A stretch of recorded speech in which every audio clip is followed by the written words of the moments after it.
La semaine de travail doit être réduite de 38 heures à 32 heures en conservant le même salaire.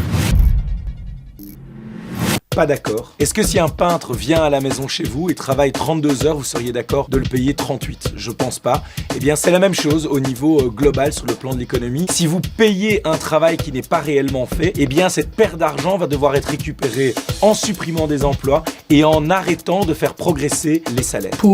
De manière progressive, surtout en ciblant sur les métiers les plus pénibles, ça va permettre à des personnes de diminuer leur temps de travail et ça va permettre aussi à des jeunes d'avoir plus facilement accès à l'emploi. En commençant par les fins de carrière, parce qu'il y a beaucoup de gens qui, après 55, 58 ans, commencent à avoir beaucoup de mal, à être fatigués, à avoir toute une série de maladies, et on voit que le chiffre des maladies explose. Et donc, en permettant aux travailleurs d'avoir 3 jours de repos et 4 jours de travail, on leur permet de rester plus longtemps en bonne santé.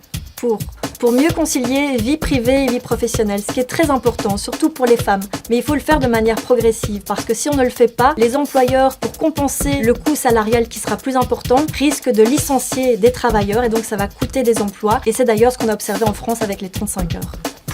Parce que c'est le sens de l'histoire. La dernière fois qu'on a diminué le temps de travail, ça date d'il y a 20 ans. La productivité a énormément augmenté. C'est difficile aujourd'hui de combiner la vie de travail et la vie de famille. Et donc oui, pour ça, il faut réduire le temps de travail tout en gardant le même salaire.